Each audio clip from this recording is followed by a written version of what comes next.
విధముల తెలిసావు, ఎన్నో మహిమలు చాటావు. అన్నీ నీవని తెలిసే రీతిగా అంతట నీవే విరిసావు. అన్ని దిక్కులా నీవే నిలిచి దిక్కు నీవని తెలిపేవు.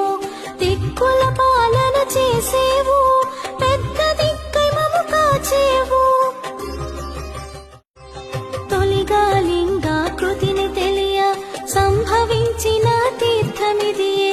జ్యోతిగా వెలిగేటి ఖ్యాతి నీదే, జ్ఞానమూర్తిగా తెలిసితివే.